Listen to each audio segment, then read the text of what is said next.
నమస్తే. నేను మీ శ్రీకన్య. ఈరోజు ఒక మంచి రెసిపీతో మీ ముందుకొచ్చాను. దోసపిండితో ఈ రోడ్ సైడ్ దొరికే పునుగులు ఇంట్లోనే ఈజీగా ఎలా చేసుకోవాలో చూపిస్తానిప్పుడు.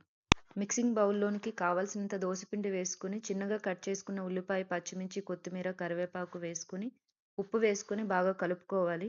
దోసపిండితో అన్నీ బాగా కలిసేలాగా కలుపుకొని పక్కన పెట్టుకోవాలి. ఇప్పుడు డీప్ ఫ్రైకి కావాల్సిన ఆయిల్ పెట్టుకొని వేడి చేసుకుందాం.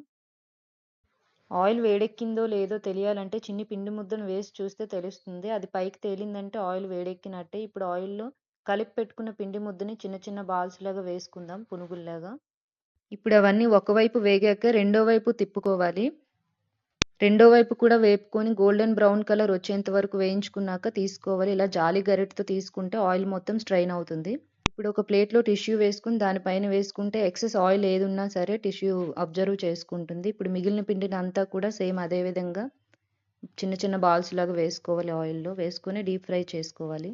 ఇదే విధంగా కలిపి పెట్టుకున్న పిండి మొత్తం వేసుకొని డీప్ ఫ్రై చేసుకొని దీన్ని పల్లీ చట్నీతో తింటే చాలా బావుంటుంది ఈవినింగ్ స్నాక్స్ లాగా.